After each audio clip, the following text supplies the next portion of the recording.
Santo Domingo pidieron, dale. Tabaco y ron.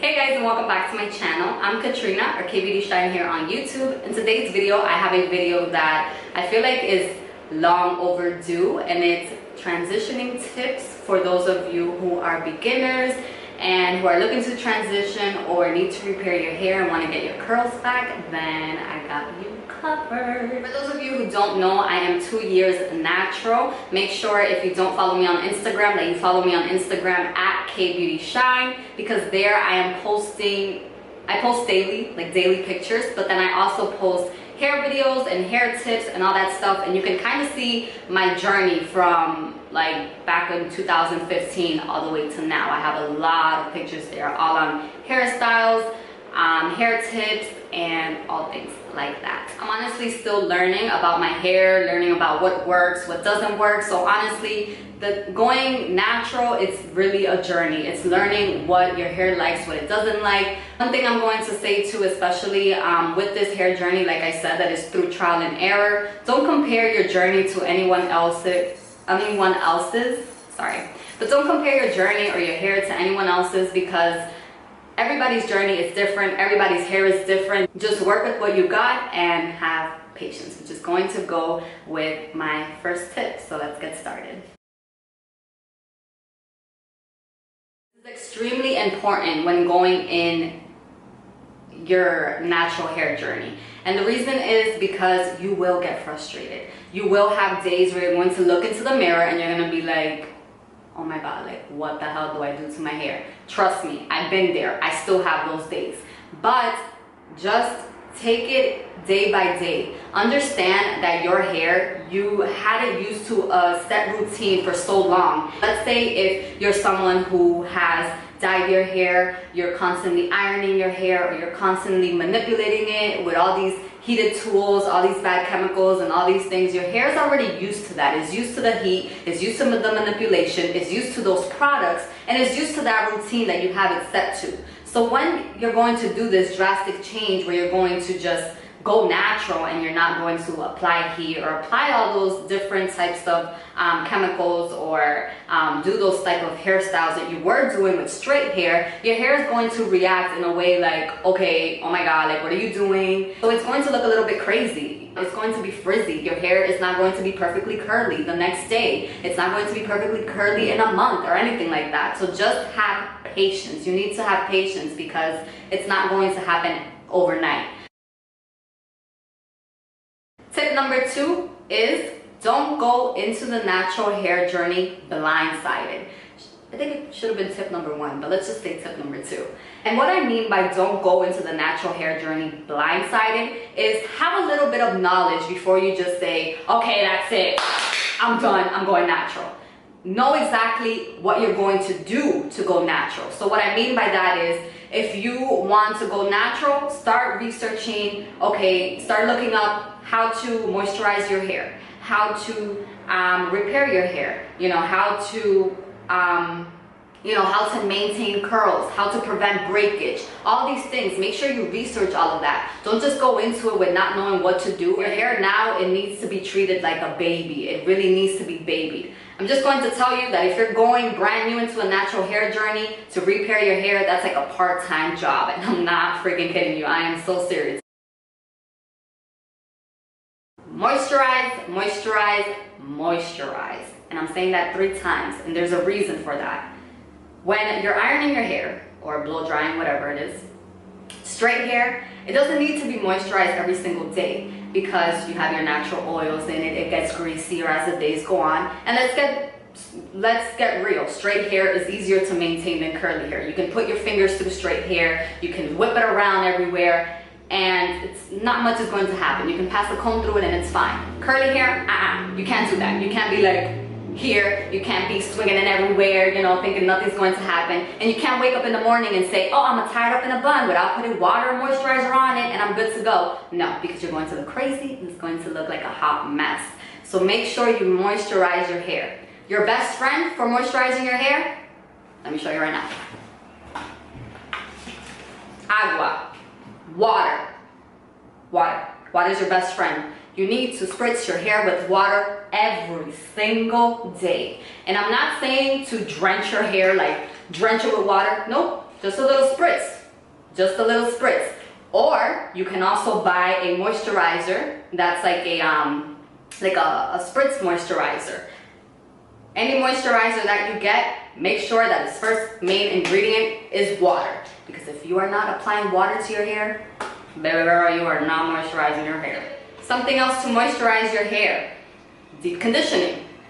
Do not skip deep conditioning your hair. For those of you who are Hispanic, when you go to a salon, they want to put a tratamiento, right? That's a treatment. Before you do your hair, before you put your rolos, before you go under the dryer, whatever you do. This is your tratamiento for your curls. This is your treatment. Every time you wash your hair, put a deep conditioner on. The deep conditioner that I use, I'm sorry, I don't have it in front of me, it's in the bathroom, but the deep conditioner that I use is a Shea Moisture deep conditioner. I sometimes switch up from what I use. I have used Cantun, I've used the Mixed Chicks, I've used, what else? Can't even think of it. But there's a lot of deep conditioner. Protective styling. Protective styling is super important, especially when you're transitioning. A protective style can be a bun. And no, I don't mean like a bun when your hair is super wet. Don't do it that way. It would be differently. You'll moisturize your hair properly. Yeah, you can do a bun to transition when you're transitioning, but just not the way I was doing a bun back in the day. I was like not moisturizing my hair. But you can moisturize your hair properly, do a bun, keep it in place for the whole week. That's a good protective style. Braid outs. Braid outs are a great protective style. This is actually a braid out that I am rocking today. The reason I love braid outs so much is because when you're transitioning, braid outs actually help with blending in your damaged hair with your hair that's actually, you know, growing in. So when you're transitioning your hair, you're working with two different textures. So you're working, well, not two different textures, you're working like with multiple textures. You're working with damage, you're working with areas where it's softer than others and all that stuff. And to be honest with you, curly hair, I feel like it has different types of textures. I don't feel like I just have one texture. I feel like I have multiple. So for me, braid outs, I love them because it elongates my curls, meaning my hair, curly hair, does tend to shrink. So I feel like it weighs them down more. I have like softer waves. They're not that tight curls. And as you can see, I'll give you guys like a closer look. And for me, braid outs are just honestly my best friend because I feel like it locks in the moisture. You really want a hairstyle that locks in moisture, that is easy to maintain throughout the week, so you're not manipulating your hair every single day. Trim your hair. Make sure you are trimming your hair. Now, if you're someone that you're not about that big chop life, and for those of you who don't know what a big chop is, it's basically chopping off all of your damaged hair and starting from scratch. I didn't do that because I was like, my hair is short already. I'm not trying to not have hair, but all the power to you, especially for those people who big chop. Girl, you is the one. Trim your hair. You need to trim your hair. And I know us girls, we get like scared with trimming our hair. At least I did, because I was like, damn, my hair doesn't even grow. No, I can't trim it. Especially in the salon, just real quick, especially in the salon, when you be like, oh, cortame la punta. For those of you guys who don't know Spanish, when you're just like, oh, cut your ends. Especially in like Hispanic salons, cortame esa punta. And they're like, okay, ven, I'll cortarte la punta. And then they're just like, pring, punta. They give you a full freaking bob. You go in there with your hair all the way like down your boob, and then you come out of there with a bob.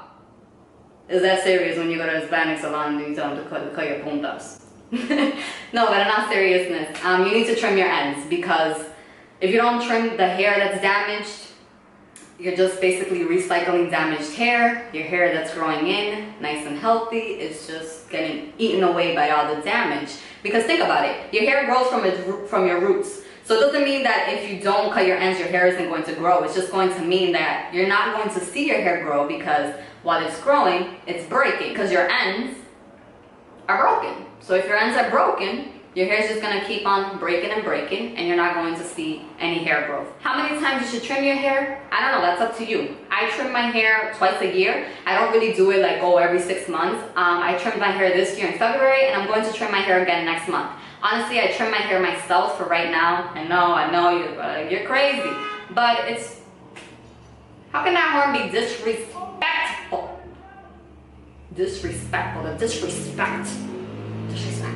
Like I was saying, what was I saying? Trimming your hair. So it's up to you, like how many times to trim your hair. I trim my hair twice a year. I feel like that way it works for me. Like I said, I trim my hair in February. I'm going to trim my hair again next month. And I trim my hair myself because it's honestly just the ends. I grew up with my mom that basically trimmed my hair all my life, and my sister, she did cosmetology for all through high school, and she taught me a lot too. So I am pretty much comfortable trimming my hair, but if you're not comfortable, go to someone you trust and find someone and really explain to them, like, you know, I'm going through this transitioning phase, I'm just looking to trim my hair, and just explain to them exactly what you're trying to do so you're not walking out of there with a bob.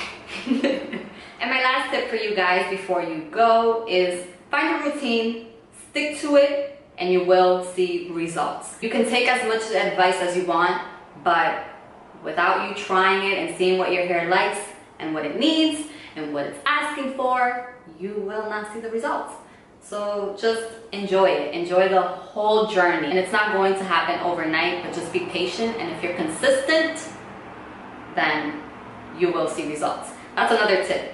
Patience and consistency. There are way more tips that I probably forgot to mention. But to be in all honest with you guys, I feel like the tips I gave you guys for a beginner, take it, run with it, and I promise you, you will see results. Thank you guys so much for watching this video. I hope that this video was super helpful for you. If it was, make sure to give this video a big thumbs up. Recommend it to your friends, any other natural curly girl out there. Subscribe to my YouTube channel so you don't miss weekly videos. I do post weekly, whether it's a natural hairstyle, natural hair tip, my lifestyle, vlogs, anything like that. I will start incorporating more of me here. Basically, this channel, it's all on natural hair, natural beauty, and my lifestyle. I hope you guys enjoy watching again, and I will see you guys on my next video.